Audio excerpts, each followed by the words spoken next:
शीत रेकर्ड भांगी यदि पूरा विभिन्न जिलार कथा आम कह झारसुगुड़ा 5.1 राउरकेला 6.6 केन्दुझर 9 बालेश्वर 10.3 डिग्री रही संबलपुर 10.6 डिग्री रही भुवनेश्वर 12.9 डिग्री रही तापमात्रा Chandbali 13 Puri 14.6 Gopalpur 17 degree Celsius record करा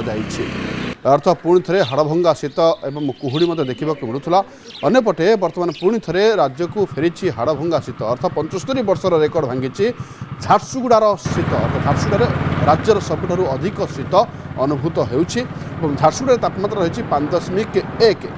केवल अन्य सहर कथा जी कह राउरकेला 6.6 डिग्री सेल्सियस रेकर्ड करा Keonjhar 9 Baleswar 10.3 degree Celsius record करा संबलपुर 10.6 डिग्री सेल्सियस रेकर्ड करा राजधानी भुवनेश्वर 12.9 पाखापाखि 13 डिग्री सेल्सियस रेकर्ड करा चांदबाल 13 और पुरी 14.6 और गोपालपुर 17 डिग्री सेल्सियस रेकर्ड करा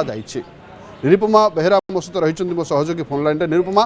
जे 75 वर्षर रेकर्ड भांगी राज्य शीत अर्थात झारसुगुड़ा सर्वनिम्न तापमात्रा रही 5.1 टी अपडेट जानवा चाहिए निरुपमा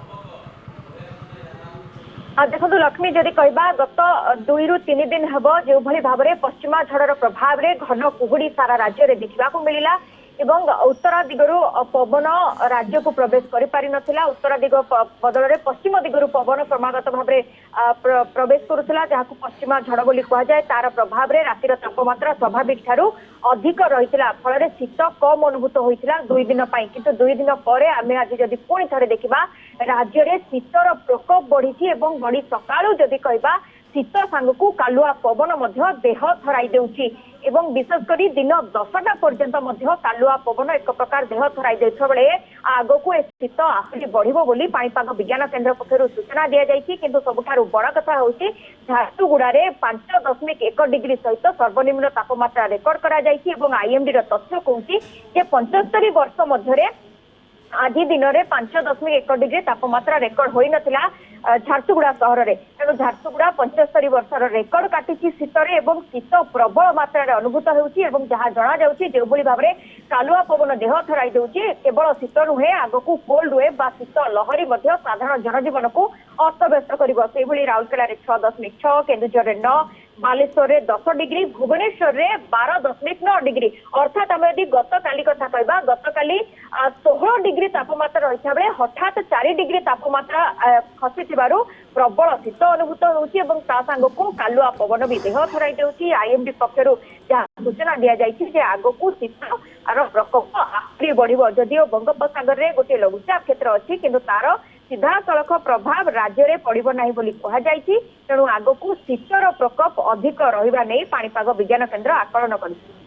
निश्चित भाव में अधिक शीत आगकू पाणीपाग विभाग आकलन करिंतु बर्तमान जदि कथा कहबा ताहले राज्य में 75 वर्ष सर्वनिम्न तापमात्रा रेकर्ड करा जायछि जहाँकि झारसुगुड़ा ताहा रही सेल्सियस 5.1 डिग्री सेल्सियस धन्यवाद निरुपमा अधिक सूचना पाई